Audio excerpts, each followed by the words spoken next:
नमस्कार दोस्तों, R K study 94 YouTube channel पर आप सभी का एक बार फिर से स्वागत है। सभी को गुड इवनिंग। दोस्तों, हमें शिक्षा मनोविज्ञान के अंतर्गत मॉडल पेपर सोल्व करे थे और पीछे की जो हमारे क्लास थी, दोनों क्लासों में हमने 15 जो क्वेश्चन के मॉडल पेपर है उनको हमने सोल्व किया था। आज मैं आपके सामने एक और मॉडल पेपर लेकर उपस्थित हुआ हूँ और मनोविज्ञान के साथ में हिंदी की भी हमारी क्लास चलती रहेगी। हिंदी में जो समास का टॉपिक है वो बीच में चल रहा है। 2 समास मैंने पूरे करवा दी और बाकी जो समास बच गए वो समास पूरा होने के बाद में जो संधि हमारा टॉपिक है वो एक ही बचेगा। जब तक संधि और समास पूरे होते हैं उसके बीच में जो रिट की एग्जाम है उस रिट की एग्जाम में शिक्षण मेथड और व्याकरण से संबंधित 30 क्वेश्चन आएंगे। तो मैं व्याकरण और जो शिक्षण विधि है उनके मॉडल पेपर तैयार कर रहा हूं और जल्दी में वो मॉडल पेपर लेके फिर आपके सामने उपस्थित हो जाऊंगा। दोस्तों, किसी भी प्रश्न का जब आप आंसर दे रहे हो तो अपनी योग्यता की जांच होती है कि मेरी कितनी तैयारी है। तो आप सभी से मेरा आग्रह है कि आप कमेंट जल्दी करें और अपनी योग्यता को परख लें। वैसे पेपर मैंने बहुत ही शानदार और अच्छी तरीके से बनाए हैं। ठीक है, आज का हमारा जो पहला प्रश्न है वो है मनुष्य में जन्म से ही स्वार्थता, आक्रमणशीलता जैसे गुण मौजूद होते हैं। मनुष्य में जन्म से ही स्वार्थता, आक्रमणशीलता जैसे गुण मौजूद होते हैं जो समाज द्वारा नियंत्रित कर दिए जाते हैं। ये कथन किस विचारक का है? विकल्प हमारे पास में रूसो, स्पेंसर, फ्राइड और जेबी वॉटसन। जल्दी से कमेंट करें और कमेंट करके जल्दी से आंसर बताएं। देखें, रूसो, स्पेंसर, फ्राइड और जेबी वॉटसन बताए देंगे जल्दी से। इस प्रश्न का सही आंसर होगा स्पेंसर। इस प्रश्न का सही आंसर क्या होगा? स्पेंसर। स्पेंसर का कि विचार था कि मनुष्य में जन्म से ही स्वार्थता और आक्रमणशीलता जैसे गुण मौजूद होते हैं और समाज द्वारा क्या कर जाते हैं, उनको नियंत्रित कर दिए जाते हैं। ठीक है, ये कथन तो किसका था? स्पेंसर का था। शिक्षा मनोविज्ञान के संबंध में रूसो का कथन क्या है? रूसो ने 2 परिभाषा दी है। रूसो ने एक परिभाषा दी कि बालक पुस्तक के समान होता है। बालक पुस्तक के समान होता है। प्रत्येक अध्यापक को उसका अध्ययन करना चाहिए। क्या करना चाहिए भाई? प्रत्येक अध्यापक को उसका अध्ययन करना चाहिए। यह परिभाषा किसके द्वारा दी गई? ये परिभाषा रूसो के द्वारा दी। शिक्षा मनोविज्ञान में रूसो की एक और परिभाषा निकल के आती है। रूसो कहता है कि जन्म के समय व्यक्ति का स्वभाव अच्छा होता है। व्यक्ति का स्वभाव अच्छा होता है, परंतु समाज के कटु यानी कड़वे अनुभव उसे बुरा बना देते हैं। क्या करते हैं? बुरा बना देते हैं। 2 परिभाषा किसके द्वारा दी गई मनोविज्ञान के संबंध में? स्पेंसर ने स्वीकार किया कि मनुष्य में जन्म से स्वार्थता और आक्रमणशीलता जैसे गुण पाए जाते हैं, लेकिन समाज क्या करता है? समाज में जन्म लेने के बाद में समाज के रीति रिवाज, समाज की जो सीमा है, उसकी मर्यादा है, उसको ध्यान में रखता है। समाज क्या करता है? उनके स्वार्थ और आक्रमणशीलता होती है, इन दोनों गुणों को वो नियंत्रित कर देते हैं। रूसो ने स्वीकार किया कि बालक पुस्तक के समान है। प्रत्येक अध्यापक को उसका क्या करना चाहिए? अध्ययन करना चाहिए। छोटा बालक होता है उसको किसी भी प्रकार का पता नहीं होता। कक्षा कक्ष में 3 प्रकार के बालक होते हैं, प्रतिभाशाली, सामान्य और मंदबुद्धि। इसलिए प्रत्येक बालक की बुद्धि के अनुसार शिक्षा देना किसका दायित्व है? शिक्षक का दायित्व है। इसका मतलब यदि बुद्धि के अनुसार शिक्षा दी जाएगी, मानसिक स्तर के अनुसार शिक्षा दी जाएगी, तो क्या करना पड़ेगा? सबसे पहले बालक की पहचान करनी पड़ेगी। कोई भी नई पुस्तक लेके आते हैं उसका हमें बिल्कुल भी ज्ञान नहीं होता, लेकिन उसका ज्ञान हमें कब प्राप्त होता है? जब हम उसका अध्ययन करते हैं। तो बालक भी किसके समान है? पुस्तक के समान है। प्रत्येक अध्यापक को क्या करना चाहिए? उसका अध्ययन करना चाहिए।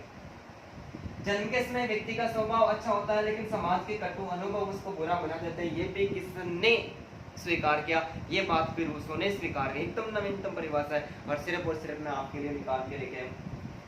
सिगमंड फ्राइड मनोविश्लेषणात्मक जो मनोविश्लेषणात्मक और मनोलैंगिक विकास का सिद्धांत है, उस मनोलैंगिक विकास के सिद्धांत का जनक किसको माना गया? सिगमंड फ्राइड को माना गया। इसके अलावा जेबी वॉटसन है, वॉटसन ने भी मनोविज्ञान के संबंध में परिभाषा दी। वॉटसन ने सबसे पहले परिभाषा दी कि मनोविज्ञान व्यवहार का शुद्ध एवं धनात्मक विज्ञान है। मनोविज्ञान व्यवहार का शुद्ध एवं धनात्मक विज्ञान है। किसके द्वारा स्वीकार किया? वॉटसन के द्वारा स्वीकार किया गया। मनोविज्ञान व्यवहार का शुद्ध एवं धनात्मक विज्ञान है। ये परिभाषा किसके द्वारा दी गई? ये परिभाषा जेबी वॉटसन के द्वारा दी गई, क्योंकि वॉटसन को व्यवहारवाद का जनक जो माना जाता है। इसके अलावा वॉटसन ने एक और परिभाषा दी, और वो परिभाषा कम से कम 10 बार एग्जाम में पूछी जा चुकी। पिछली बार रिट की एग्जाम में भी पूछी गई थी, लेवल 2 में पूछी गई थी और घुमा फिरा के पूछी गई थी। वॉटसन ने एक परिभाषा दी कि आप मुझे कोई भी बालक दे दो, मैं उसको वैसा बना सकता हूँ जैसा मैं बनाना चाहता हूँ। मैं उसको वैसा बना सकता हूँ जैसा मैं बनाना चाहता हूँ। परिभाषा को घुमा फिरा के पूछा कि आप मेरे को कोई भी बालक दे दो, मैं चाहूँ तो उसे शिक्षक बना सकता हूँ, मैं चाहूँ तो उसे वकील बना सकता हूँ, मैं चाहूँ तो उसे शिक्षक बना सकता हूँ, और यहाँ तक मैं चाहूँ तो उसे चोर भी बना सकता हूँ। ये परिभाषा घुमा फिरा के पूछी गई थी, और ये परिभाषा भी किसके द्वारा दी गई? ये भी वॉटसन के द्वारा दी गई। ठीक है, तो आप बार इन दोनों परिभाषाओं का स्क्रीनशॉट ले लें। नेक्स्ट प्रश्न की आगे बात करते हैं, जल्दी करें। शाबाश।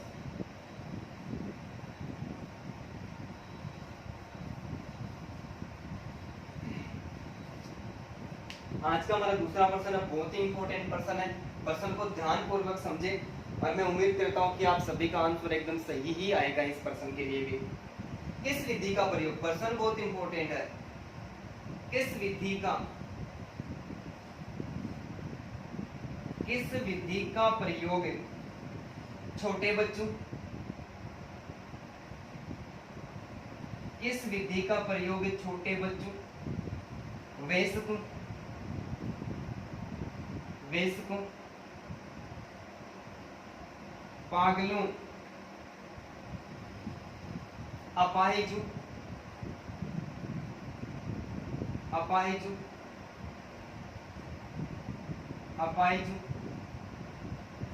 तथा पशुओं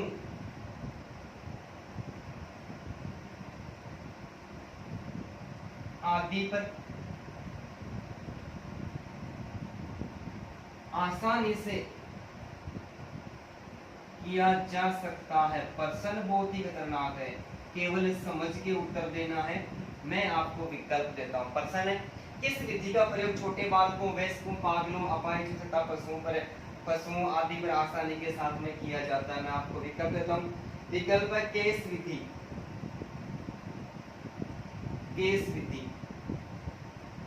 दूसरा जो विकल्प है सार्वभौमिक विधि,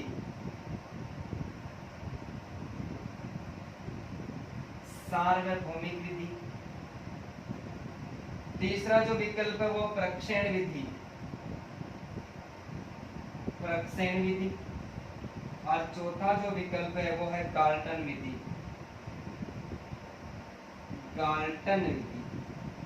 प्रश्न आपके सामने, विकल्प आपके सामने, जल्दी से कमेंट करके बताइए। देखिए,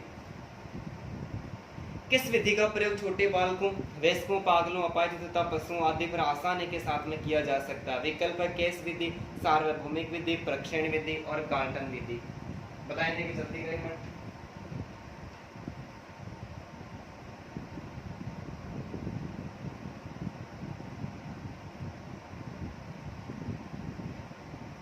इस प्रश्न का सही आंसर होगा प्रक्षेण विधि। क्या होगा? प्रक्षेण विधि। इस प्रक्षेण विधि को निरीक्षण विधि के नाम से भी जाना जाता है। किसके नाम से? प्रक्षेण विधि को निरीक्षण विधि के नाम से भी जाना जाता है। और निरीक्षण विधि का जो जनक है वो किसको माना जाता है? बताइए, देखिए जल्दी से।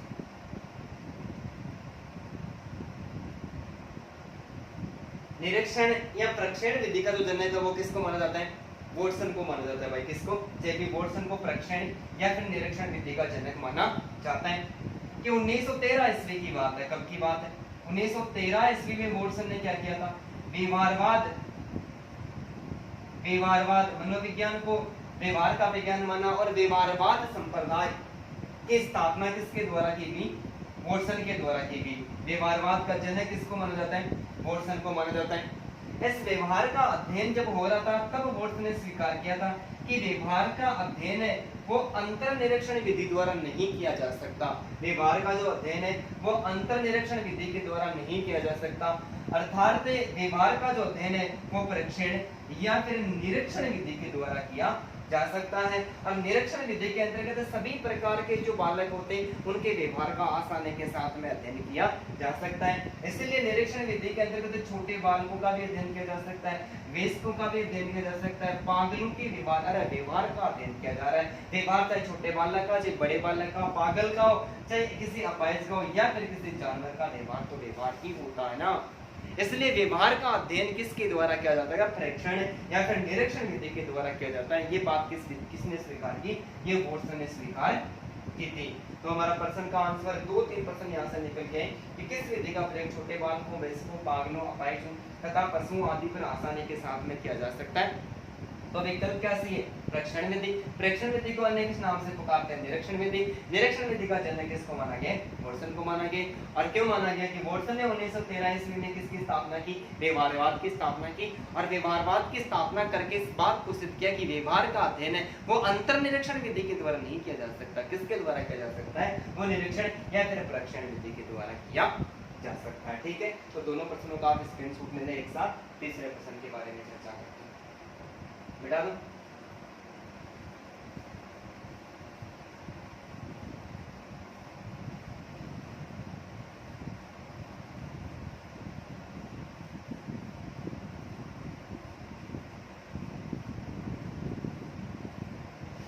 प्रश्न संख्या 3 है। तीसरा, किस विचारक का मानना है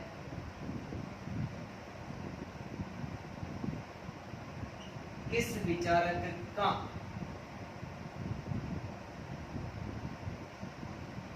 किस विचारक का मानना है कि साक्षात्कार, बहुत इंपॉर्टेंट प्रश्न है, साक्षात्कार एक आमने सामने की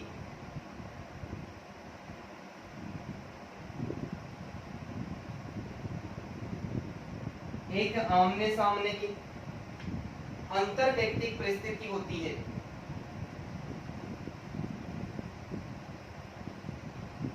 अंतर व्यक्तिक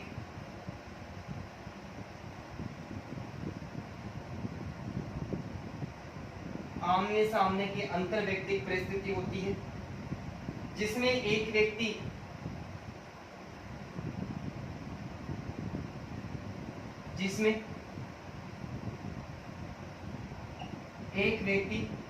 साक्षात्कार देने वाले व्यक्ति से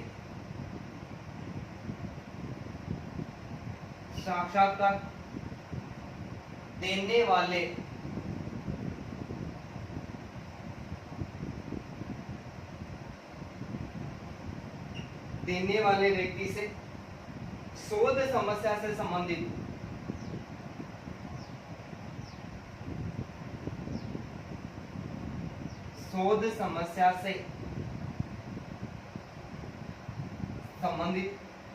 उत्तरों की प्राप्ति के लिए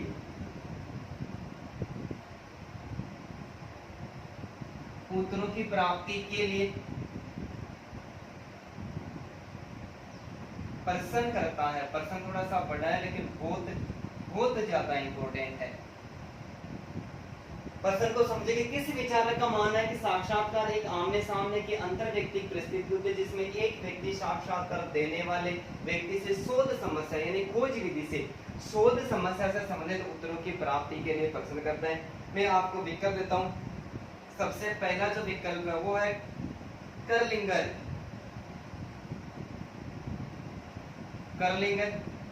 दूसरा जो विकल्प है डेजिंग। तीसरा जो विकल्प है जॉन लॉक। और चौथा जो विकल्प है वो है स्पिनोजा। बताइए, जल्दी कमेंट करें।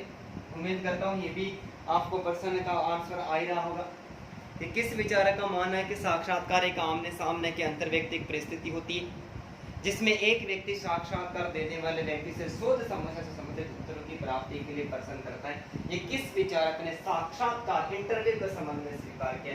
कर्लिंगर, डेजिन, जॉन लॉक और स्पिनोजा।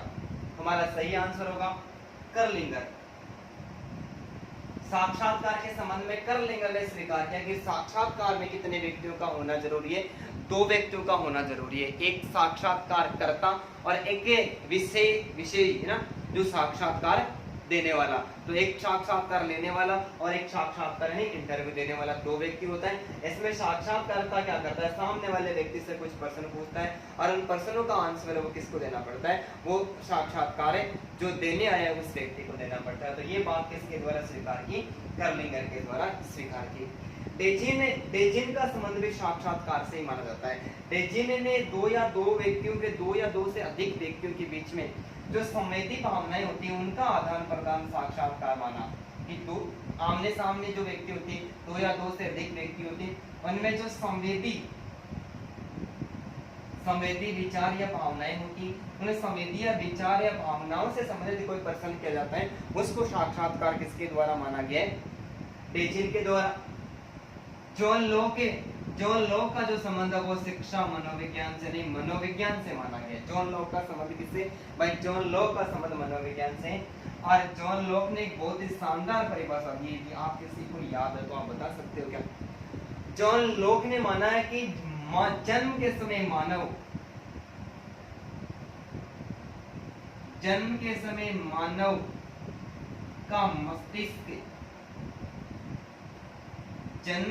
मानव का मस्तिष्क कोरे कागज की तरह बहुत इंपॉर्टेंट पर्सन है। कोरे कागज की तरह टेबुला रासा नाम दिया भाई। क्या नाम दिया? टेबुला रासा। बहुत इंपॉर्टेंट परिभाषा है। जन्म के समय मानव का मस्तिष्क कोरे कागज की तरह यानी टेबुला रासा होता है और वातावरण में उस पर कुछ भी लिखा जा सकता है। परिभाषा किसने दी? जॉन लॉक ने दी। जन्म के समय मानव का मस्तिष्क कोरे कागज अर्थात टेबुला रासा होता है और वातावरण में उस पर कुछ भी लिखा जा सकता है। स्पिनोजा और स्पिनोजा का संबंध, स्पिनोजा, लिबनिज और पोम्पोलोजी का संबंध मन या मस्तिष्क के विज्ञान से माना गया। किसके विज्ञान से? मन या मस्तिष्क। मनोविज्ञान को मन या मस्तिष्क का विज्ञान मानने वाले जो मनोवैज्ञानिक थे उसमें इटली का एक मनोवैज्ञानिक पोम्पोलोजी था, उसके साथ में एक लिबनिज था और लिबनिज के साथ में एक और मनोवैज्ञानिक था जिसका नाम था स्पिनोजा नाम था। क्या नाम था? स्पिनोजा नाम था। और इसके अलावा मैं आपको एक और बात बता देना चाहता हूँ कि मनोविज्ञान को आत्मा का विज्ञान डेकार्डे ने भी स्वीकार किया था। अरस्तु, प्लेटो और डेकार्डे। और डेकार्डे ने एक सिद्धांत दिया था, द्वैतवाद का सिद्धांत। क्या नाम दिया था? एक द्वैतवाद का सिद्धांत दिया। और द्वैतवाद का सिद्धांत देकर एक परिभाषा दी कि मन एवं शरीर दोनों अलग अलग है। मन एवं शरीर दोनों अलग अलग है। दोनों क्या है भाई? दोनों अलग अलग है, लेकिन दोनों के बीच में आपस में संबंध है और दोनों एक दूसरे से प्रभावित होते हैं। परिभाषा को ध्यान से सुनना। द्वैतवाद का सिद्धांत किसके द्वारा दिया गया? अरे द्वैतवाद का सिद्धांत अरस्तु, प्लेटो, डेकार्डे, तीनों में से बताइए देखिए जल्दी से। द्वैतवाद का सिद्धांत डेकार्डे के द्वारा किया गया था और डेकार्डे ने इस बात को स्वीकार किया कि मन एवं शरीर दोनों अलग अलग है। मन एवं शरीर दोनों अलग अलग है, लेकिन दोनों के बीच में आपस में संबंध है। इसलिए मन शरीर से प्रभावित है और शरीर किससे प्रभावित है? मन से प्रभावित है। ये परिभाषा किसके द्वारा दी गई? ये डेकार्डे के द्वारा दी गई थी, लेकिन डेकार्डे के साथ में स्पिनोजा और लिबनिज, ये तीनों जो मनोवैज्ञानिक थे, इन तीनों ने मिलकर इस बात को स्वीकार किया। डेकार्डे, स्पिनोजा और लिबनिज ने स्वीकार किया मन एवं शरीर दोनों अलग अलग है, दोनों में संबंध है और दोनों एक दूसरे से प्रभावित होते हैं। ये किसने स्वीकार किया? ये स्पिनोजा, लिबनिज और डेकार्डे के द्वारा स्वीकार किया गया है। ठीक है, तो हमारे इस प्रश्न का आंसर क्या हुआ? कर्लिंगर हुआ। कर्लिंगर ने इस बात को स्वीकार किया। जॉन लॉक ने भी अपनी परिभाषा प्रस्तुत की जो इम्पोर्टेंट है, और स्पिनोजा, लिबनिज और डेकार्डे ने भी बहुत शानदार परिभाषा दी है जिसका आप स्क्रीनशॉट ले लें। नेक्स्ट पर्सन की फिर बात करते हैं। दोस्तों मैं तथ्य आपके लिए बहुत ही शानदार लेके आया, लेकिन आप सभी से मेरी गुजारिश है, आप में से किसी ने भी अभी तक हमारे चैनल को सब्सक्राइब नहीं किया तो आप सबसे पहले सब्सक्राइब करें, बेल आइकन बटन अर्थात घंटी को दबाएं, आप वीडियो को लाइक करें और हो सके तो अपने दोस्तों के साथ में ज़्यादा से ज़्यादा शेयर करें, ठीक है। लेकिन मेरा ऐसा मानना है, मैंने एक बात को नोटिस किया है कि यदि कोचिंग वगैरह खुली होती तो लोग 15-15 हज़ार रुपये देके भी कोचिंग करने के लिए चले जाते हैं। लेकिन जब आपको कोई सामग्री फ्री में, एकदम शानदार सामग्री फ्री में उपलब्ध करवाई जाती है तो उसका कोई मूल्य नहीं होता। ये मैंने मेरे जो वीडियो 80+ मैंने मेरे चैनल पर वीडियो डाल दी, इनको जिन स्टूडेंट ने जितना देखा उसके बाद में मैंने ये अंदाज़ा लगाया। तो आप लाइक करने की, शेयर करने की और देखने की कंजूसी तो ना करें यार, ठीक है।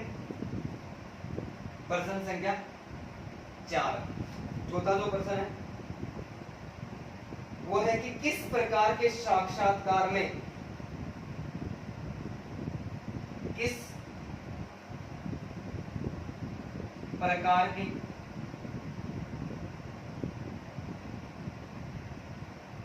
साक्षात्कार में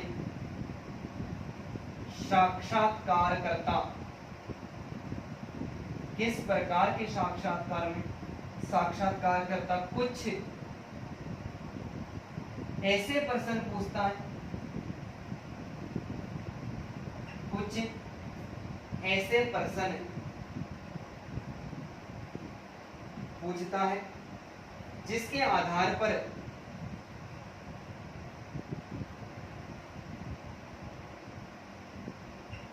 आधार पर विषयी को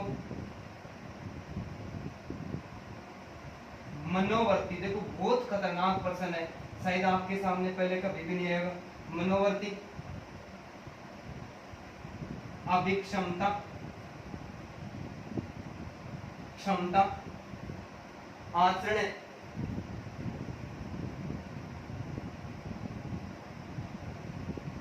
आदि के बारे में आसानी से पता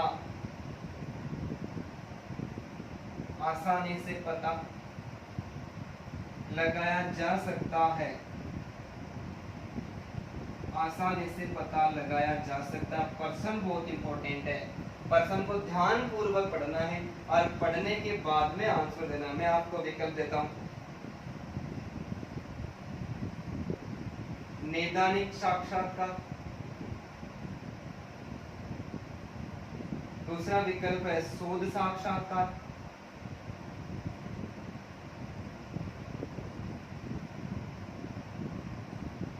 तीसरा विकल्प है चयनात्मक साक्षात्कार और चौथा जो विकल्प है वो केंद्रित साक्षात्कार। विकल्प आपके सामने, प्रश्न भी आपके सामने, सोच समझे और सोच समझकर उत्तर दे, जल्दी दे भाई।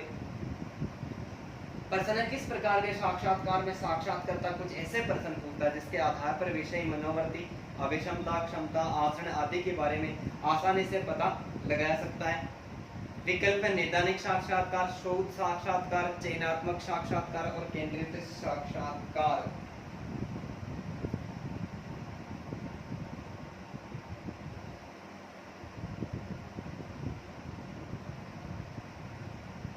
हमारा जो आंसर होगा वो आंसर होगा चयनात्मक साक्षात्कार।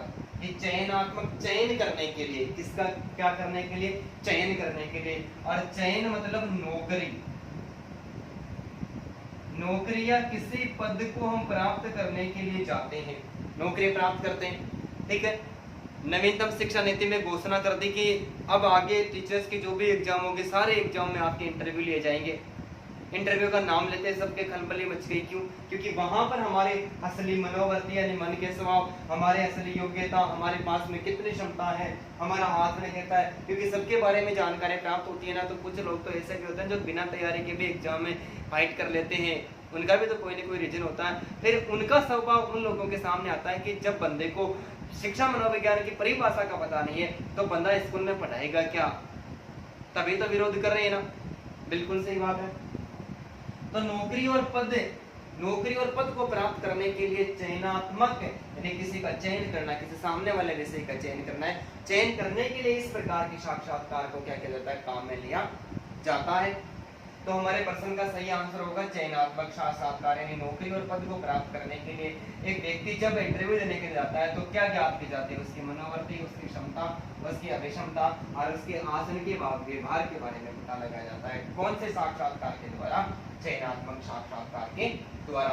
यहाँ पर मैं एक और प्रश्न आपके सामने लिख रहा हूँ कि कार्य एवं उद्देश्य के आधार पर आपसे देखो प्रश्न घुमा फिरा के पूछ सकता है। कार्य एवं उद्देश्य के आधार पर, कार्य एवं उद्देश्य के आधार पर साक्षात्कार 5 प्रकार के माने जाते हैं। कितने प्रकार के? 5 प्रकार के माने जाते हैं। इनमें से मैं हर का प्रश्न बनाऊंगा, आगे वाले वीडियो में हमें इनसे संबंधित और भी प्रश्न मिलेंगे।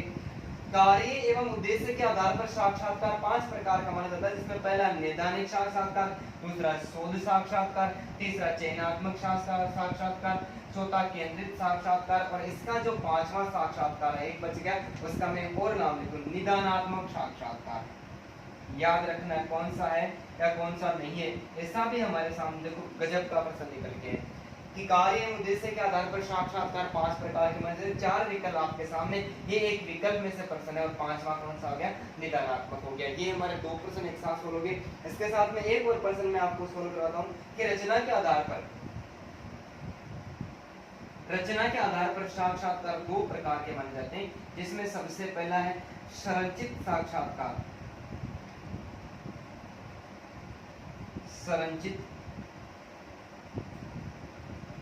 साक्षात्कार और दूसरा है असंरचित साक्षात्कार, असंरचित साक्षात्कार। प्रश्न बहुत सारे प्रश्न निकल के आएंगे, देखो एक ही प्रश्न से। एक तो सीधा हमसे प्रश्न मिलेगा कि किस प्रकार के साक्षात्कार में साक्षात्कार कुछ ऐसे प्रश्न पूछता है जिसके आधार पर सामने वाले व्यक्ति का मनोवृत्ति, अभिक्षमता, क्षमता, आचरण सबका पता लगा सकता है। तो वो कौन सा साक्षात्कार है? वो चयनात्मक साक्षात्कार। कब किया जाता है? जब व्यक्ति नौकरी प्राप्त करता है, व्यक्ति या फिर किसी पद को प्राप्त करने के लिए जाता है, उस समय चयनात्मक साक्षात्कार का प्रयोग किया जाता है। तो कार्य एवं उद्देश्य के आधार पर साक्षात्कार 5 प्रकार के, नैदानिक, शोध, चयनात्मक, केंद्रित और निदानात्मक। लेकिन रचना के आधार पर साक्षात्कार 2 प्रकार के, संरचित साक्षात्कार और असंरचित साक्षात्कार। ठीक है, तो आप दोनों प्रश्नों का स्क्रीनशॉट ले लें एक बार। नेक्स्ट प्रश्न की ओर बात करते हैं आगे।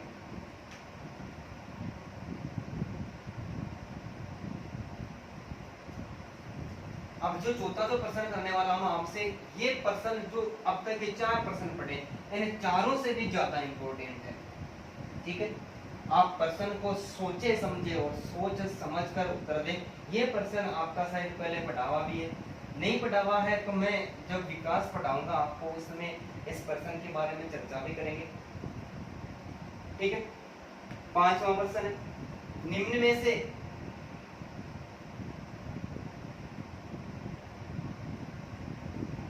से विकास की किस अवस्था का, विकास की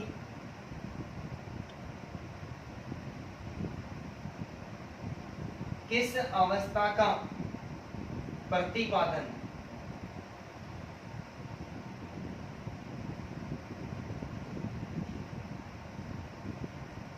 कोलबर्ग ने नहीं किया है?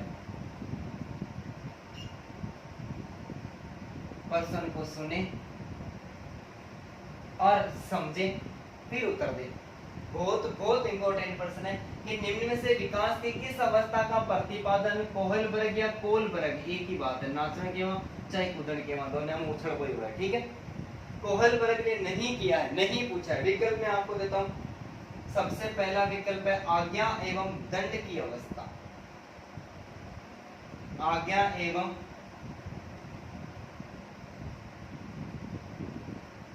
दंड की अवस्था। दूसरा जो विकल्प है वो है अहंकार की अवस्था, अहंकार।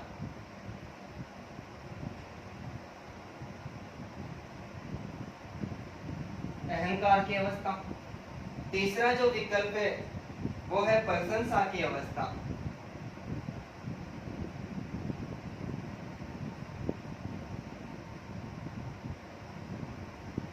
और चौथा जो विकल्प है वो शाब्दिक साचर्य की अवस्था।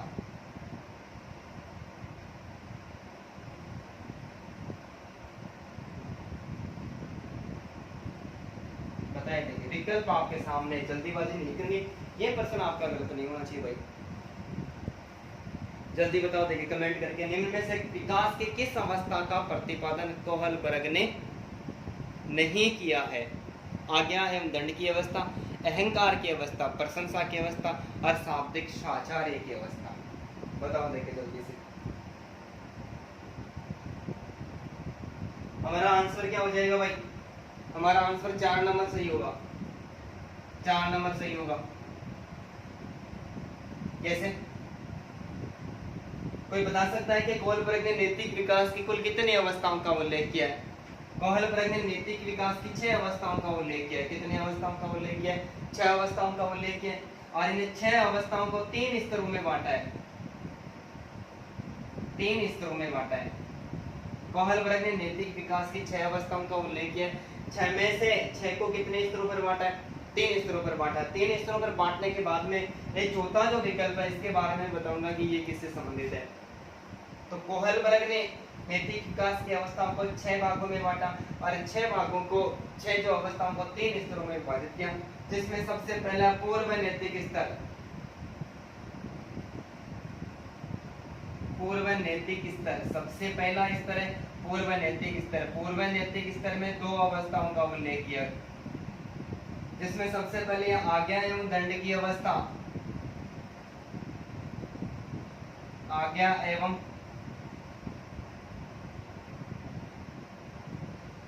दंड की अवस्था और दूसरी है अहंकार की अवस्था। अहंकार की अवस्था। पूर्व नैतिक जो स्तर है, इसका जो आयुकाल है वो जन्म से 6 वर्ष तक स्वीकार किया। कितने वर्ष तक भाई? जन्म से लेकर 6 वर्ष तक स्वीकार किया, जिसमें 0 से लेकर 2 वर्ष है अहंकार की अवस्था और 3 से लेकर 6 वर्ष तक जन्म से लेकर 2 वर्ष तक आज्ञा दंड की अवस्था और 3 से लेकर 6 वर्ष तक है वो अहंकार की अवस्था मानी गई।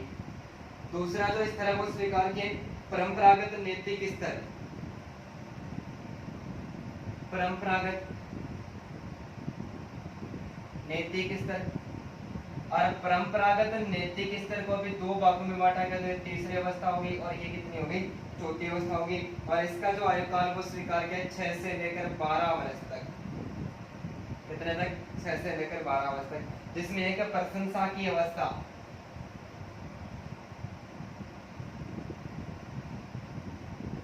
प्रशंसा की अवस्था और चौथी सामाजिक अनुरूपता की अवस्था। सामाजिक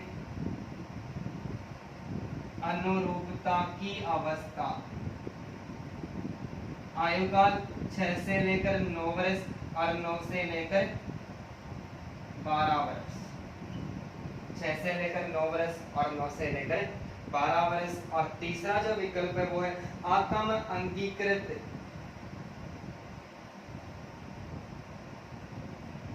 आत्म अंगीकृत नैतिक स्तर, इसको भी 2 भागों में बांटा। तो ये 5वीं अवस्था और ये 6वीं अवस्था है। 6 अवस्थाओं को 3 स्तरों में बांटा और इसका जो आयुकाल है वो है 12 से लेकर 18 वर्ष। 12 से लेकर 18 वर्ष। सामाजिक सहमति की अवस्था। सामाजिक सहमति की अवस्था। सामाजिक सहमति की अवस्था और ये 12 से लेकर 16 वर्ष तक। और लास्ट है विवेक की अवस्था। विवेक, सोच समझकर लिया गया निर्णय क्या कहलाता है? विवेक की। 17-18 वर्ष। बुद्धि कब आती है? जब बालक किशोरावस्था को पार कर लेता है, बछेड़ खाता है, धक्के खाता है, और जब कुछ नहीं समझ में आता, 7 वाले जब आगे निकल जाते हैं, तब किसका जन्म होता है? तब विवेक का जन्म होता है। अंत में जाकर यदि पहले विवेक का जन्म हो जाता है तो हम क्या कर लेते हैं? आज तक पहले भी सर्विस को प्राप्त नहीं कर लेते थे क्या? तो ये बहुत ही इंपॉर्टेंट प्रश्न है और खतरनाक। आज के जितने भी जो प्रश्न होंगे उन्हें सारे प्रश्नों में सबसे खतरनाक जो प्रश्न होगा वो हमारा 5वां प्रश्न होगा कि निम्न में से विकास की किस अवस्था का प्रतिपादन कोहलबर्ग ने नहीं किया है? तो देखो, आज्ञा दंड की अवस्था आई है, अहंकार की अवस्था का उल्लेख है, प्रशंसा की अवस्था का भी उल्लेख है, लेकिन शाब्दिक साचार्य की अवस्था का उल्लेख नहीं किया है। क्यों? क्योंकि शाब्दिक साचार्य अधिगम ये रॉबर्ट गेने ने अपना सोपाने का अधिगम सिद्धांत दिया था और इस सिद्धांत की चौथी अवस्था है शाब्दिक साहचर्य अधिगम। तो शाब्दिक साहचर्य अधिगम का संबंध किससे? रॉबर्ट गेने से। रॉबर्ट गेने ने कौन सा सिद्धांत दिया भाई? सोपाने का अधिगम का सिद्धांत है। उतारिए जल्दी से, स्क्रीनशॉट लें, बहुत इंपॉर्टेंट पर्सन है। इस पर्सन का एक एक शब्द हमारे लिए इंपॉर्टेंट है भाई।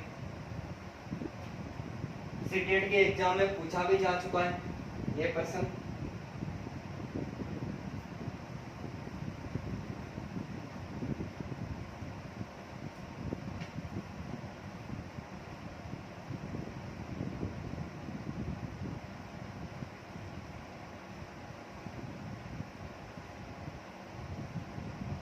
छठवां जो प्रश्न है कि निम्न में से कौन सी विशेषता मूल प्रवृत्ति से संबंधित नहीं है? बहुत शानदार प्रश्न है ये भी। निम्न में से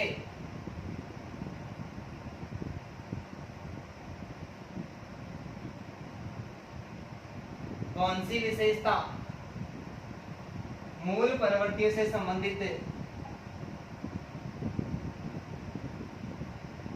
मूल प्रवृत्तियों से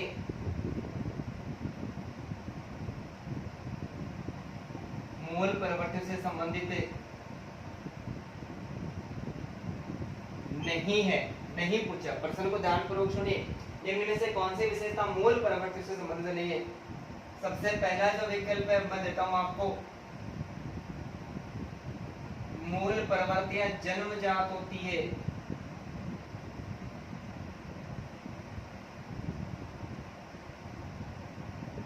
मूल प्रवृत्तियां व्यक्ति के व्यवहार का संचालन करती है।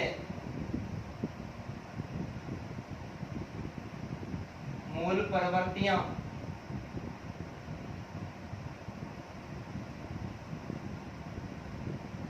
व्यक्ति के व्यवहार का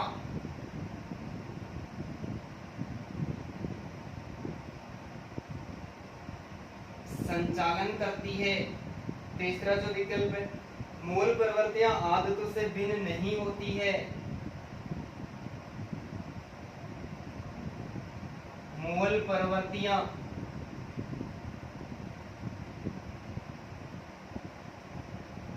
आदतों से भिन्न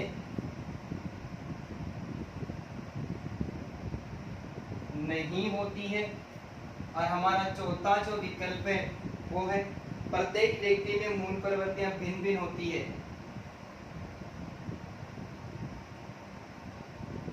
प्रत्येक व्यक्ति में मूल प्रवृत्तियां भिन्न भिन्न होती है। प्रश्न आपके सामने, विकल्प भी आपके सामने, बताइए देखिए जल्दी से। प्रश्न हमारा, निम्न में से कौन सी विशेषता मूल प्रवृत्ति से संबंधित नहीं है? आप इसका आंसर दें, मैं पानी पी लेता हूँ।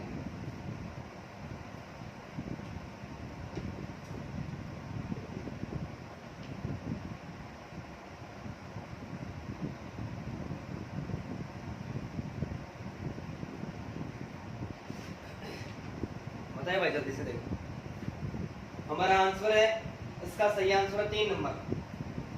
3 नंबर जो विकल्प है वो इसका सही आंसर है। मूल प्रवृत्तियां जन्मजात होती है, बात बिल्कुल सही है। मूल प्रवृत्तियां व्यक्ति के व्यवहार का संचालन करती है, बिल्कुल करते हैं। छोटे से बालक का जो व्यवहार है वो मूल प्रवृत्तियों के द्वारा ही संचालित होता है। मूल प्रवृत्तियां आदतों से भिन्न होती है। अरे आदतें जन्मजात एवं अर्जित होती है। आदतें अर्जित होती है, जन्मजात नहीं होती है। कोई भी बंदा आदत लेके पैदा होता है क्या? नहीं होता। एक विचारक हुआ जिसका नाम है ड्राइडेन। क्या नाम है भाई? एक विचारक हुआ जिसका नाम है ड्राइडेन। ड्राइडेन ने इस बात को स्वीकार किया कि आप अपना भविष्य नहीं बदल सकते। आप अपना भविष्य नहीं बदल सकते। आप अपनी आदत बदल दो, बदली हुई आदत आपका भविष्य बदल देगी। कि अच्छी आदतें व्यक्ति के व्यक्तित्व का निर्माण करती हैं और बुरी आदतें एक व्यक्ति को गहरे गड्ढे में डाल देती हैं। ये बात किसने स्वीकार की थी? ये ड्राइडेन के द्वारा स्वीकार की गई है। अच्छी आदत एक व्यक्ति के व्यक्तित्व का निर्माण करती है और बुरी आदत एक व्यक्ति को गहरे गड्ढे में डाल देती है। आप अपना भविष्य नहीं बदल सकते। आपको किसको बदलने की जरूरत है? आपको अपनी आदत बदलने की जरूरत है। ये बदली हुई आदत आपका क्या कर देगी? भविष्य बदल देगी।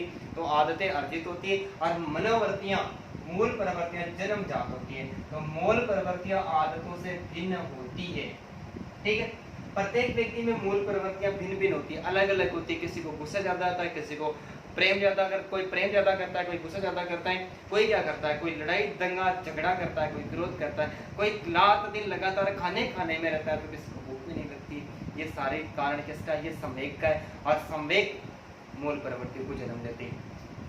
तो यहाँ पर हमारे सामने एक और प्रश्न बन के आता है कि मूल प्रवृत्तियों का जनक किसको माना गया है?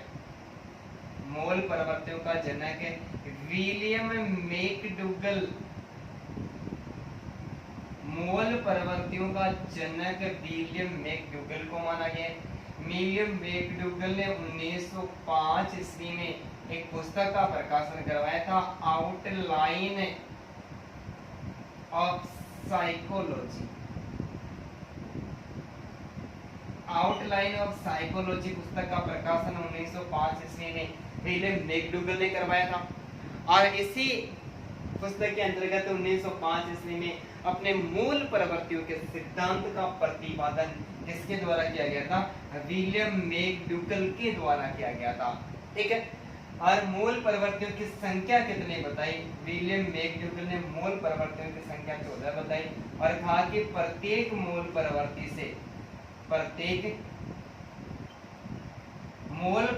से जुड़ा एक संवेग होता है। क्या होता है? एक संवेग होता है। संवेग उत्पन्न होने पर जो क्रिया होती है उसे क्या कहते हैं? मूल प्रवृत्ति कहते हैं। क्या कहते हैं? मूल प्रवृत्ति। जैसे भय एक संवेग है, लेकिन भय लगने पर हम पलायन करेंगे।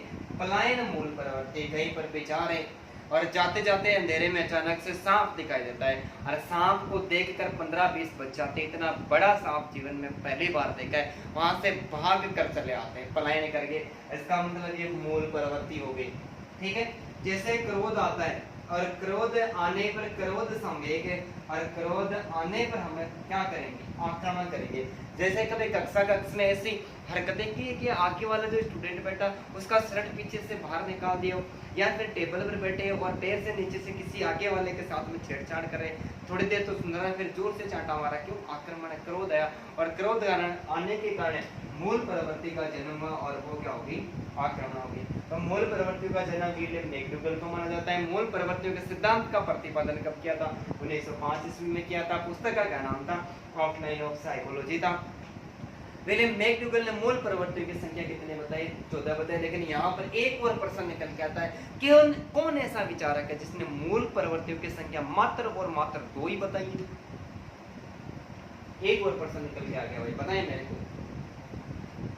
किस विचारक ने मूल प्रवृत्तियों की संख्या 2 बताई है? जीवन मूल प्रवृत्ति और मृत्यु मूल प्रवृत्ति। जीवन मूल प्रवृत्ति और मृत्यु मूल प्रवृत्ति। जीवन मूल प्रवृत्ति और मृत्यु मूल प्रवृत्ति का जनक कौन माना जाता है भाई? सिगमंड फ्राइड को माना गया है। किसको माना गया है? सिगमंड फ्राइड को माना गया। सिगमंड फ्राइड ने मूल प्रवृत्तियों की संख्या 2 बताई, जिसमें एक जीवन मूल प्रवृत्ति और दूसरी मृत्यु मूल प्रवृत्ति। विलियम मैकडूगल ने मूल प्रवृत्तियों की संख्या कितनी बताई भाई? 14 बताई। तो अब यहाँ पर एक और प्रश्न निकल के आया है, बहुत ही शानदार। क्या बता सकते हो क्या मूल प्रवृत्ति शब्द का पहली बार प्रयोग है? पहली बार बोलिए, आगे आप समझ गए होंगे। बताइए, देखिए मूल प्रवृत्ति शब्द का पहली बार प्रयोग किस विचारक के द्वारा किया गया था? बताएं। मूल प्रवृत्ति शब्द का पहली बार प्रयोग जॉन लीवी के द्वारा, जॉन लॉक के द्वारा किया गया था। जॉन लॉक के द्वारा किया था। मूल प्रवृत्तियों का पहली बार प्रयोग जॉन लॉक के द्वारा किया गया था और 16वीं शताब्दी में किया गया था। मैं आपको इतना बता दूं, अभी थोड़ी देर पहले हमने एक परिभाषा की बात करी थी कि जॉन लॉक ने एक परिभाषा दी। परिभाषा क्या थी कि जन्म के समय मानव का मस्तिष्क कोरे कागज की तरह होता है, और कोरे कागज की तरह होता है, पर्यावरण में उस पर कुछ भी लिखा जा सकता है। जब बालक बड़ा होता है तब नए नए अनुभवों को वो प्राप्त करता है, और नए अनुभवों को प्राप्त करने से एक नए संप्रदाय का निर्माण होता है, और उस संप्रदाय को जॉन लॉक ने मूल परवर्ती नाम दिया था। भाई क्या नाम दिया था? मूल परवर्ती नाम दिया था। बहुत सारे प्रश्न एक ही प्रश्न से निकल के आए, तो जल्दी करिए आप इसका स्क्रीनशॉट ले लें। प्रश्न थोड़ा ज्यादा बड़ा हो गया भाई, लेकिन सारे कंसेप्ट एक ही साथ हमने क्लियर आपको जो करवा दिए, उसके लिए तो आपको आगे करना ही पड़ेगा। ठीक है, मिटा दो भाई, नीचे वाला मिटा दो, नीचे वाले का स्क्रीनशॉट ले लो, प्रश्नों का साथ में एक बार और लेना।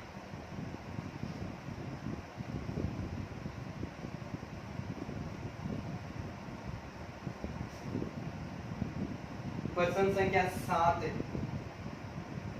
प्रश्न संख्या 7, विकास के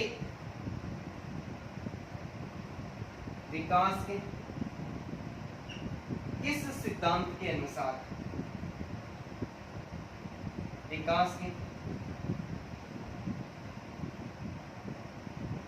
किस सिद्धांत के अनुसार बालक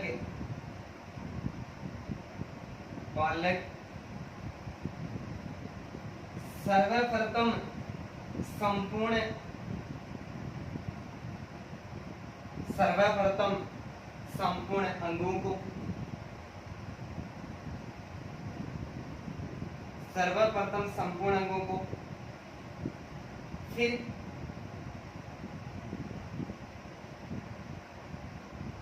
फिर अंग के भागों को, फिर दोनों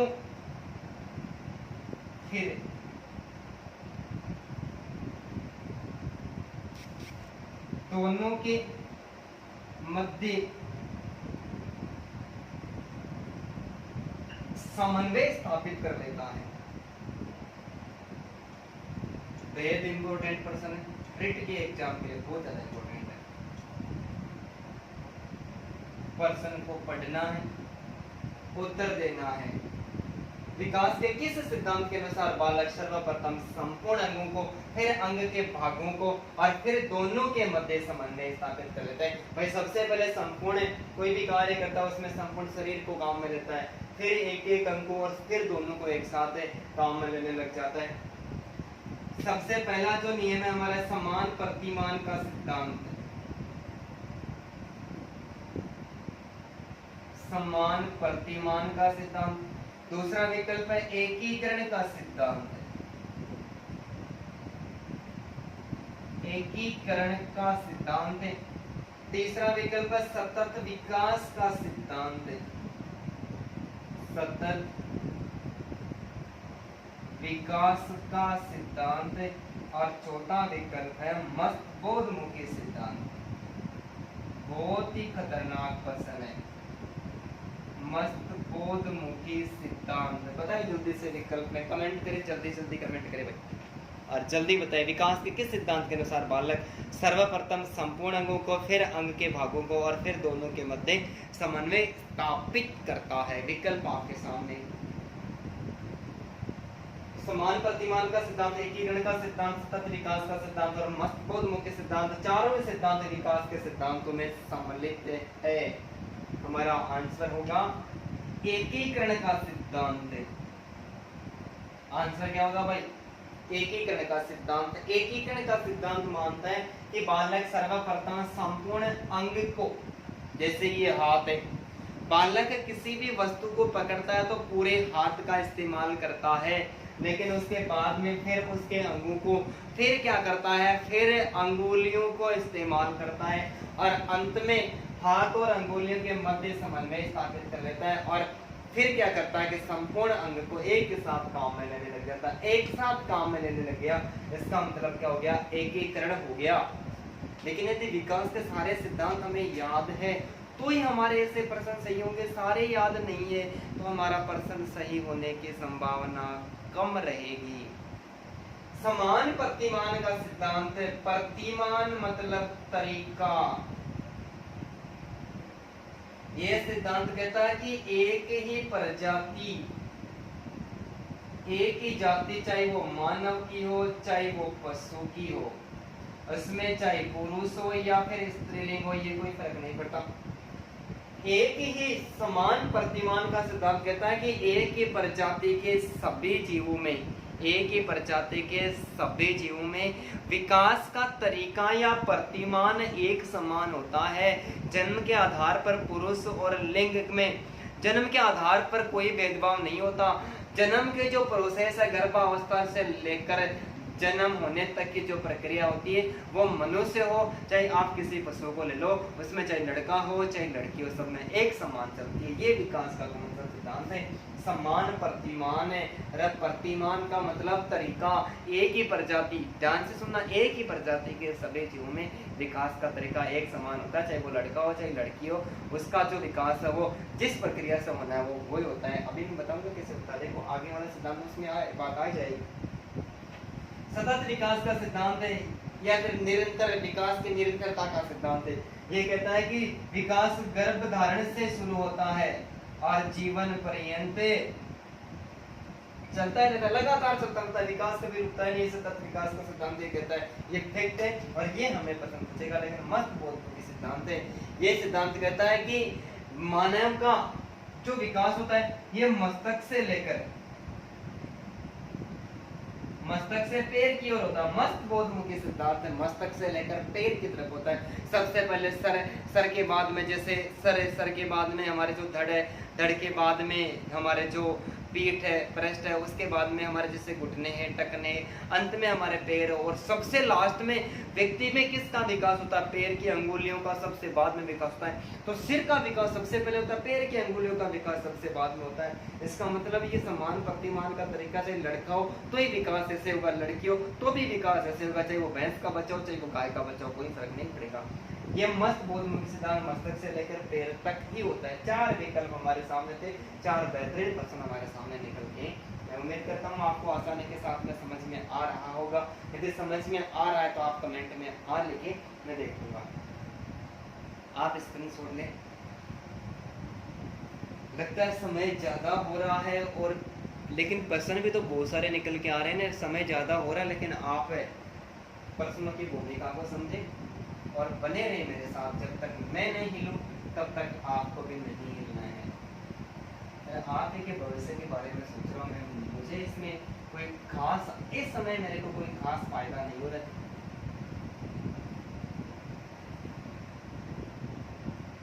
प्रश्न संख्या 8, आज का 8वां प्रश्न।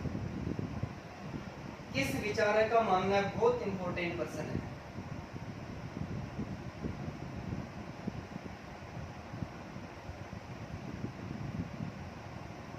किस विचारक का मानना है कि जिस प्रकार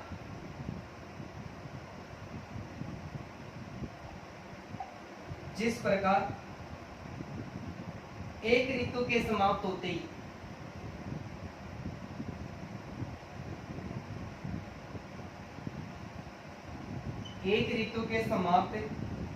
होने पर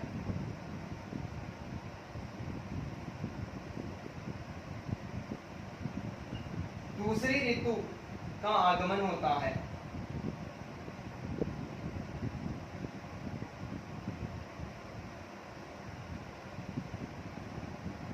दूसरी ऋतु का आगमन होता है तथा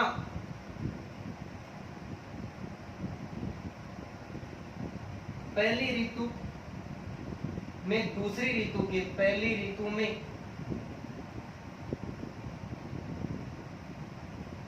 दूसरी ऋतु के लक्षण दिखाई देते हैं। दूसरी ऋतु के लक्षण दिखाई देने लगते हैं, दिखाई देने लगते हैं। ठीक उसी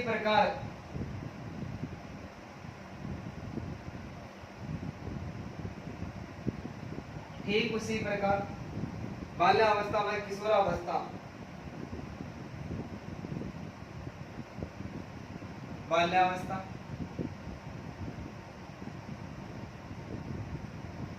वह किशोरावस्था एक दूसरे से संबंधित होती है। बहुत खतरनाक प्रश्न बना भाई, एक दूसरे से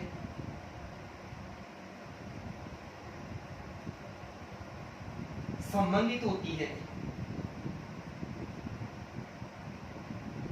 प्रश्न हमारा, किस विचारक का मानना है कि जिस प्रकार एक ऋतु के समाप्त होने पर दूसरी ऋतु का आगमन होता है तथा पहले ऋतु में दूसरी ऋतु के लक्षण दिखाई देने लगते हैं, ठीक उसी प्रकार बाल्यावस्था एवं किशोरावस्था एक दूसरे से संबंधित है कि किशोरावस्था के लक्षण है वो उत्तर बाल्यावस्था के अंतर्गत दिखाई देने लग जाते हैं। ये किस विचारक ने स्वीकार किया है?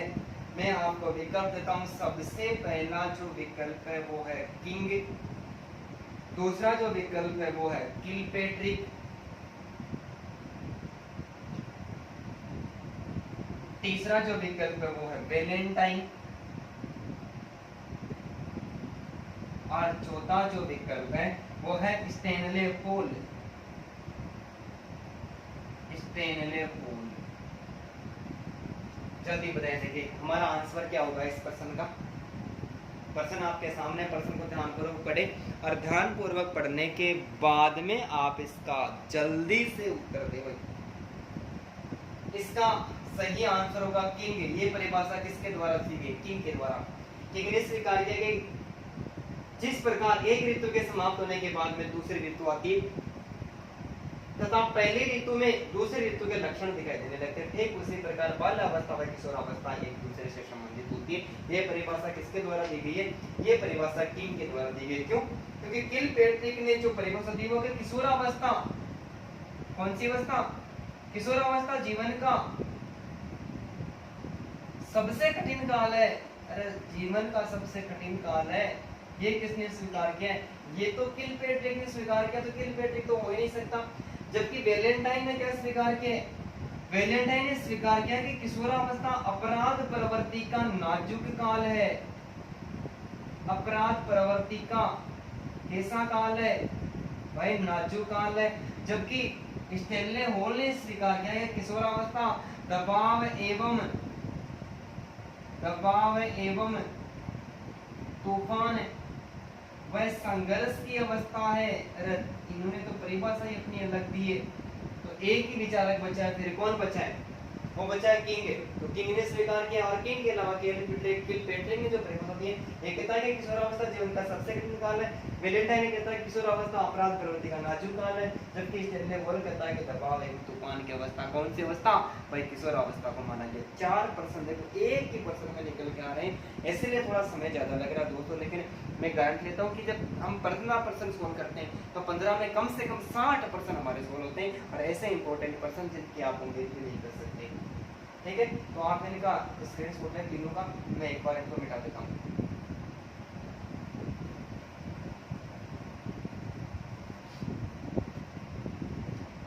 नौवां प्रश्न, सोच समझ कर उत्तर दे। निम्न में से कौन सी विशेषता बाल्यावस्था से संबंधित नहीं है भाई? निम्न में से कौन सी विशेषता बाल्यावस्था से संबंधित नहीं है? बाल्यावस्था से पूछिए भाई, बाल्यावस्था से संबंधित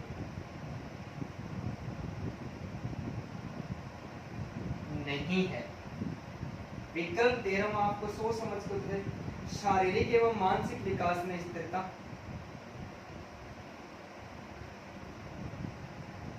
शारीरिक एवं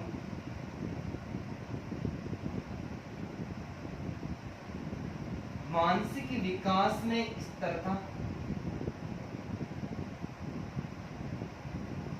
दूसरा है प्रबल जिज्ञासा प्रवृत्ति,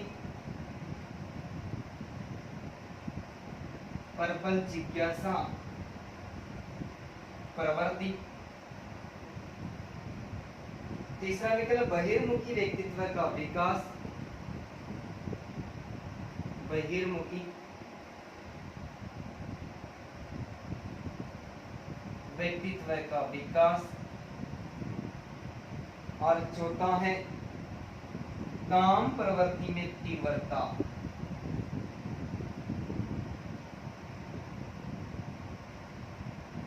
काम प्रवृत्ति में तीव्रता। जल्दी बताएं, देखिए भाई समय बहुत कम है। निम्न में से कौन सी विशेषता बाल्यावस्था से संबंधित नहीं है? शारीरिक एवं मानसिक विकास में स्थिरता, प्रबल जिज्ञासा प्रवृत्ति, बहिर्मुखी व्यक्तित्व का विकास और काम प्रवृत्ति में तीव्रता। हमारा सही आंसर क्या हो जाएगा? काम प्रवृत्ति में तीव्रता। बाल्यावस्था में काम प्रवृत्ति में तीव्रता नहीं होती है। शेषवावस्था की जितनी भी अवस्थाएं हैं, जितनी भी स्थितियां होती हैं, शेषवावस्था की सारी विशेषताएं होती हैं, उनमें न्यूनता आ जाती है। शारीरिक मानसिक विकास में इस तरह यानी एकदम से विकास रुक जाता है। प्रबल जिज्ञासा प्रवृत्ति, जानने की बहुत ज्यादा इच्छा होती है, क्यों हुआ, कब हुआ, किस लिए हुआ, ये सारे प्रश्न कब करने लग जाता है? बालक बाल्यावस्था में करने लग जाता है। बहिर्मुखी व्यक्तित्व का विकास हो जाता है, बालक विद्यालय में प्रवेश करता है, अन्य बालकों के साथ में खेलने लग जाता है, बाहर के वातावरण में प्रवेश करता है, तब वो बहिर्मुखी हो जाता है। लेकिन काम प्रवृत्ति में न्यूनता आ जाती है। कौन सी अवस्था में? बाल्यावस्था में आ जाती है। इसके अलावा बाल्यावस्था की और भी अन्य अवस्था होती है।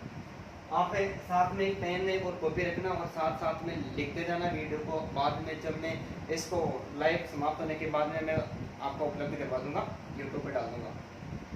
वास्तविक जगत में प्रवेश। वास्तविक जगत में प्रवेश कौन सी विशेषता की विशेषता में कौन सी अवस्था की विशेषता है? बाल्यावस्था की। वास्तविक जगत में प्रवेश, संग्रहण की प्रवृत्ति, बिना उद्देश्य भ्रमण की प्रवृत्ति, समलैंगिक मित्रता और सामूहिक खेलों में रुचि, ये सारे के सारे विशेषताएं बाल्यावस्था की मानी जाती है। प्रश्न संख्या 10 सोच समझ कर उत्तर दे। जब पूर्व का अधिगम,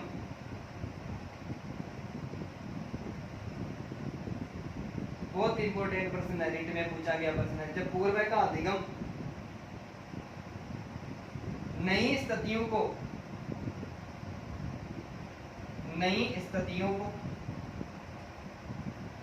सीखने पर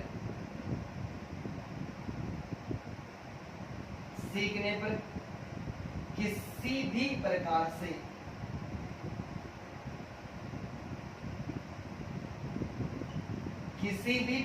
से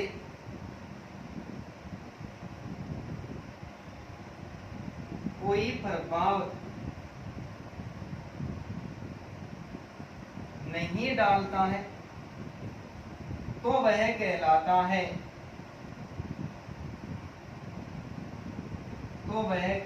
है प्रश्न को ध्यान पूर्वक पढ़े भाई। जब पूर्व का अधिगम नई स्थितियों को सीखने पर किसी भी प्रकार से कोई प्रभाव नहीं डालता तो वह कहलाता है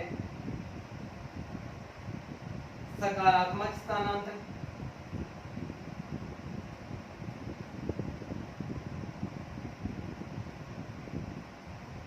दूसरा नकारात्मक स्थानांतरण।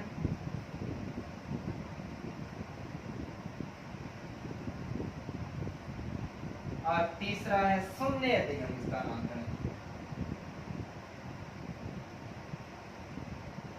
शून्य अधिगम स्थानांतरण। और चौथा जो विकल्प है वो कोई नहीं, बताएंगे जल्दी कमेंट करें। जब पूर्व का अधिगम नई स्थितियों को सीखने पर किसी भी प्रकार से कोई प्रभाव नहीं डालता तो वह कहलाता है सकारात्मक अधिगम स्थानांतरण, नकारात्मक अधिगम स्थानांतरण, शून्य अधिगम स्थानांतरण या इनमें से कोई नहीं। जल्दी से कमेंट करके बताइए।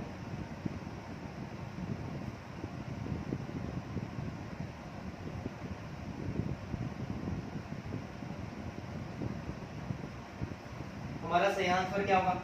प्रभाव नहीं डाल रहा है तो कौन सा हो गया? शून्य अधिगम स्थानांतरण। देखो यहाँ पर 3 प्रकार के प्रश्न बन रहे। जब पूर्व में सीखा गया ज्ञान नवीन ज्ञान की प्राप्ति में सहायक होता है तो सकारात्मक अधिगम स्थानांतरण। जब पूर्व में सीखा गया ज्ञान नवीन ज्ञान की प्राप्ति में सहायक होता है तो सकारात्मक अधिगम स्थानांतरण। जैसे कोई बालक साइकिल चलाना सीख जाता है, वह मोटरसाइकिल चलाना आसानी के साथ में सीख जाता है, इसका मतलब सहायक हो गया।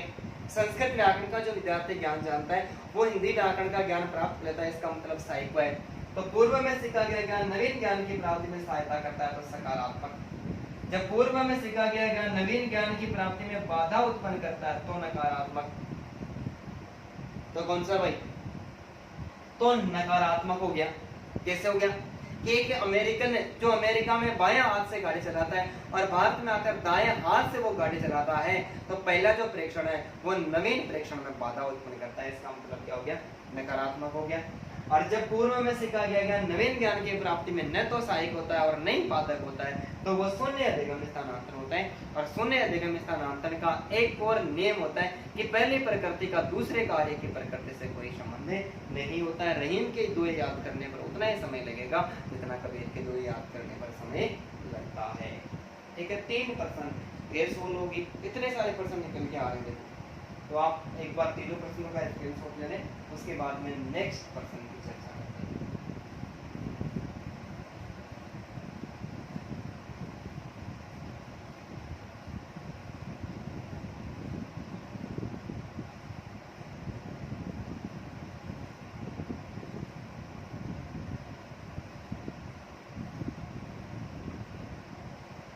प्रश्न संख्या 11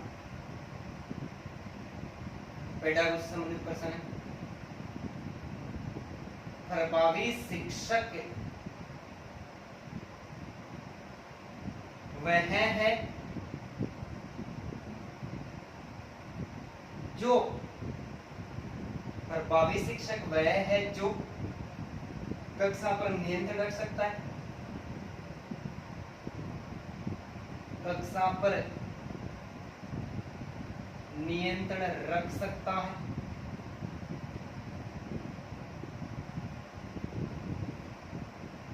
अधिक सूचना दे सकता है, अधिक सूचना दे सकता है। तीसरा जो विकल्प है विद्यार्थियों को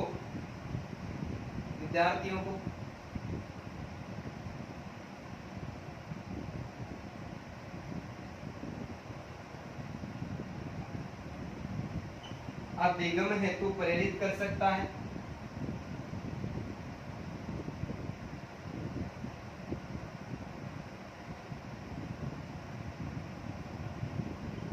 और चौथा जो विकल्प है वो है आवंटित कार्य का ध्यानपूर्वक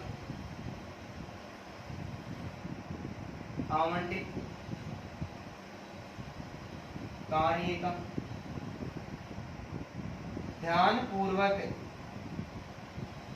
आवंटित कार्य का ध्यानपूर्वक संशोधन करता है। बताइए देखिए जल्दी से।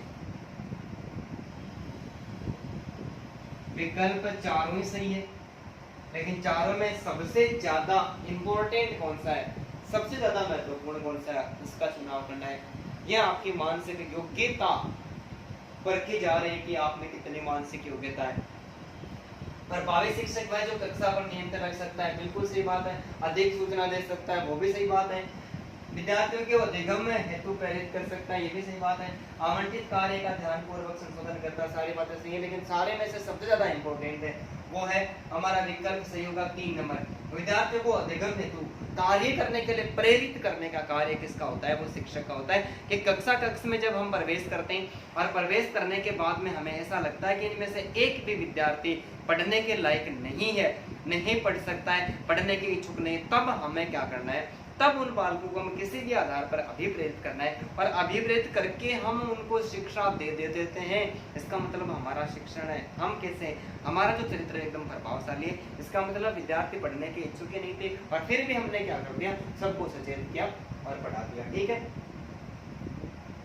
नेक्स्ट प्रश्न संख्या 12। प्रश्न को ध्यानपूर्वक समझ के उत्तर दें। अत्यंत निपुणतापूर्ण अधिगम पद्धति, अत्यंत निपुणता पूर्ण अधिगम पद्धति। प्रश्न को ध्यान पूर्वक पढ़ के उत्तर देना है। अत्यंत निपुणता पूर्ण अधिगम पद्धति जिस पर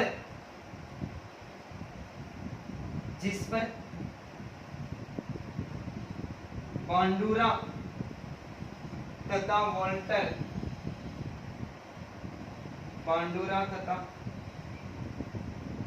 वोल्टर ने बल दिया बल दिया वह है,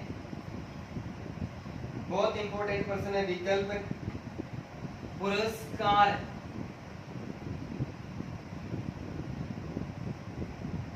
एवं दंड। दूसरा विकल्प निरीक्षण युक्त अधिगम, निरीक्षण युक्त अधिगम व अनुकरण,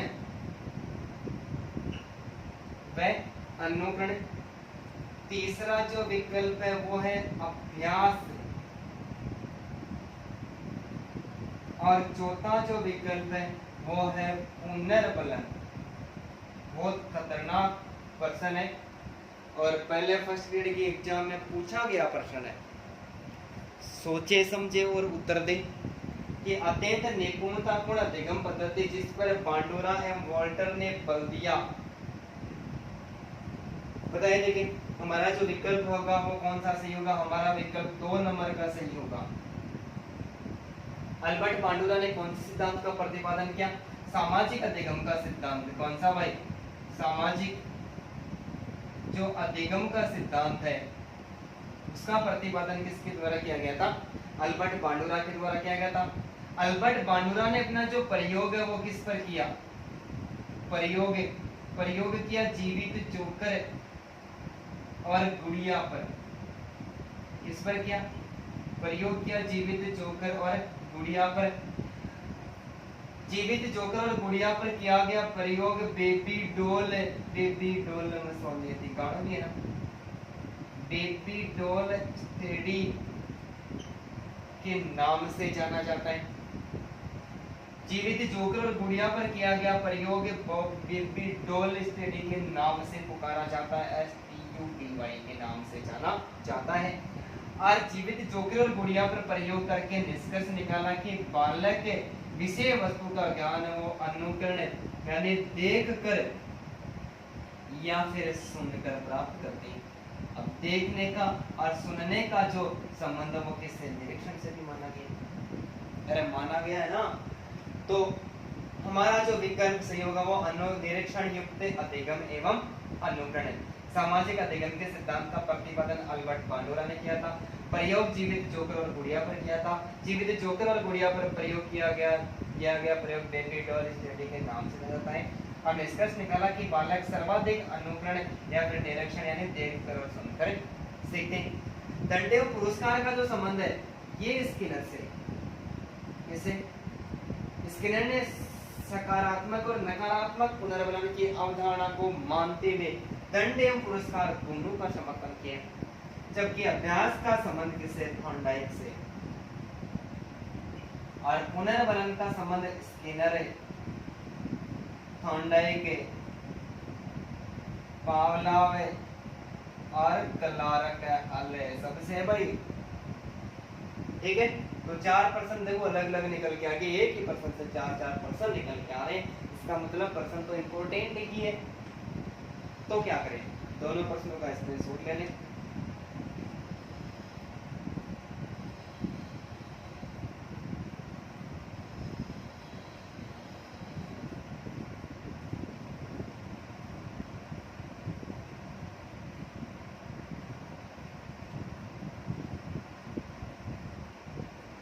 प्रश्न संख्या 13, ये बहुत ज्यादा इंपॉर्टेंट प्रश्न है और आप इसका आंसर आपको सोच समझ के बहुत चतुराई के साथ में देना है। प्रश्न भी बहुत चतुर बनाए हुए हैं।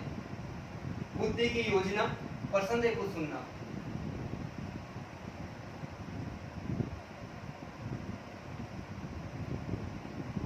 बुद्धि की योजना, अवधान,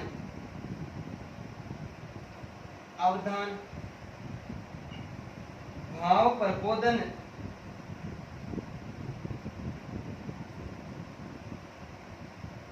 तथा सहकालिक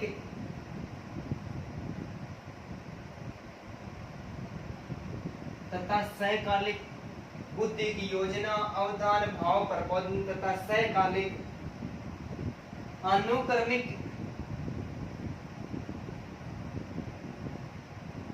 सहकालिक अनुक्रमिक मॉडल का प्रतिपादन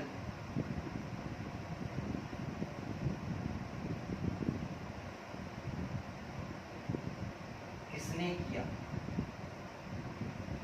प्रश्न को सुनना, पढ़ना, उत्तर देना। पहला जो विकल्प है वो है जेपी दास।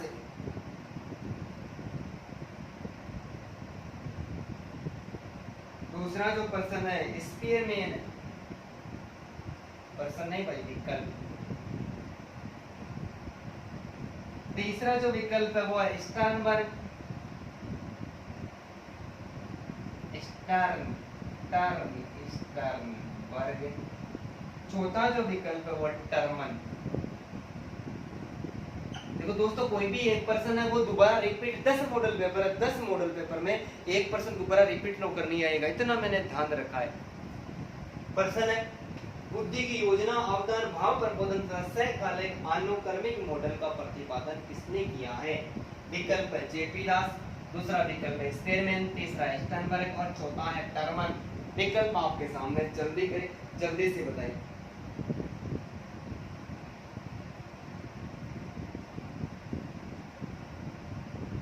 हमारा जो उत्तर सही होगा वो होगा जेपी दास। बुद्धि की योजना, अवदान, भाव, प्रबोधन तथा सहकालिक अनुक्रमिक मॉडल का प्रतिपादन जेपी दास। और जेपी दास के अलावा इनके साथ में जैक नागलिरी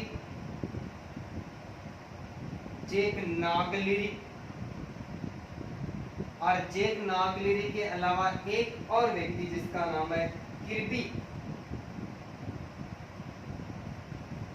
जेपी दास, जैक नागलिरी और किर्बी ने 1994 ईस्वी में, कब? 1994 ईस्वी में बुद्धि की योजना, अवदान, भाव, प्रबोधन एवं सहकालिक अनुक्रमिक मॉडल का प्रतिपादन किया, जिसको पास के नाम से जाना जाता, PASS। इस मॉडल को किसके नाम से? पास। पी का अर्थ प्लानिंग, योजना, बुद्धि की योजना। ए का अर्थ अवधान, अटेंशन है। फिर एस भाव प्रबोधन, एस का मतलब है सिमुलटेनियस,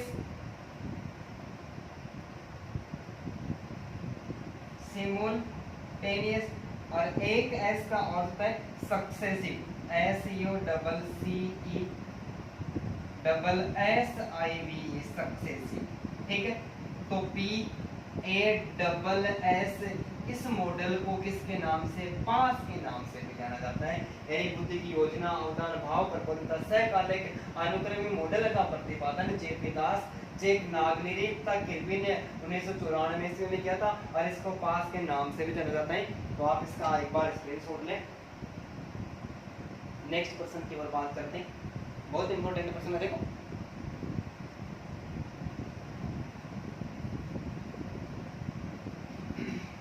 प्रश्न संख्या 14, ये भी ऐसा ही प्रश्न है इंपॉर्टेंट। संज्ञानात्मक मूल्यांकन प्रणाली, संज्ञानात्मक मूल्यांकन प्रणाली, संज्ञानात्मक मूल्यांकन प्रणाली, cognitive assessment system, CAS, cognitive assessment system CAS कितने वर्ष के व्यक्तियों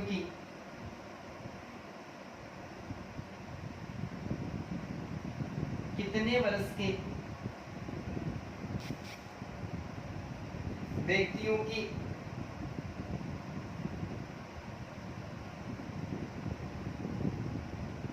संज्ञानात्मक प्रक्रियाओं का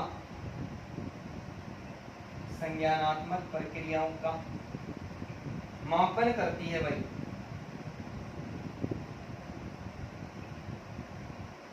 मापन करती है। प्रश्न को ध्यानपूर्वक पढ़ना है। विकल्प में आपको देता हूं 6 से 12 वर्ष।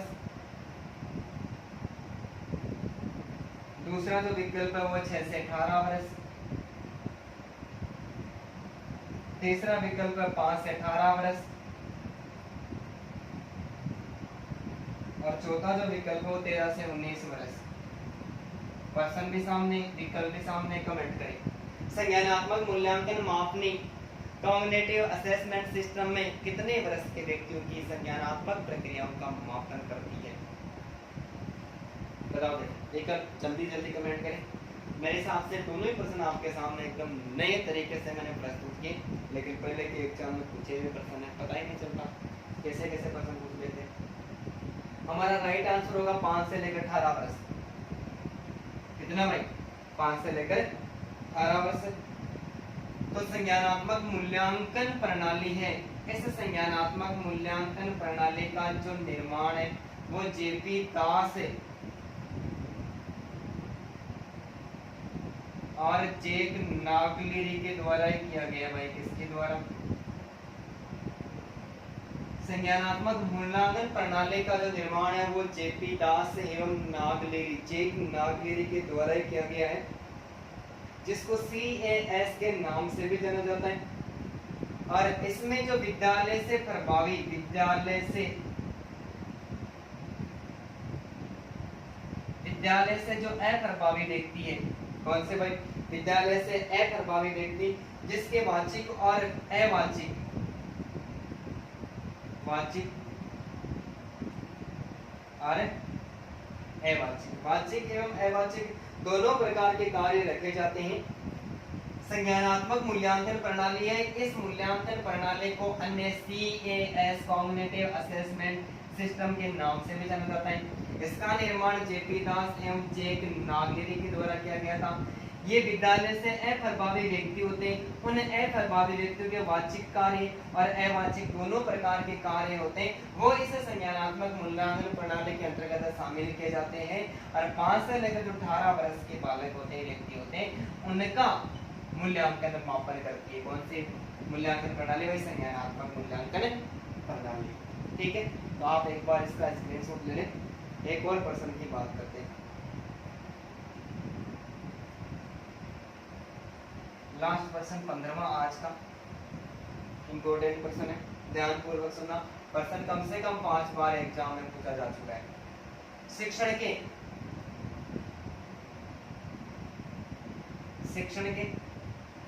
एडवांस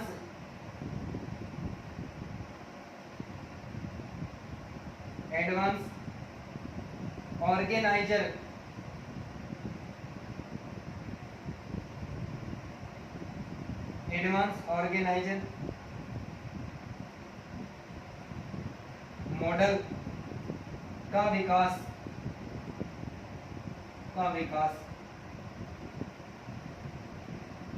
किसके द्वारा किया गया? भाई बहुत इंपॉर्टेंट प्रश्न है, किसके द्वारा किया गया? विकल्प देता हूं, सिलेंडर नहीं, फ्लेंडर। दूसरा विकल्प देता मैं आपको, जॉन डीवी।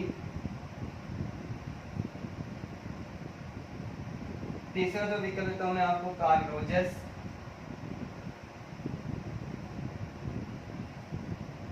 और चौथा मैं विकल्प देता हूं आपको, डेविड आसूबे। प्रश्न आपके सामने, विकल्प भी आपके सामने, सोच समझ के उत्तर दे भाई। शिक्षण के एडवांस ऑर्गेनाइजर मॉडल का विकास किसके द्वारा किया गया? Flander, John Dewey, Carl Rogers और डेविड आसूबे।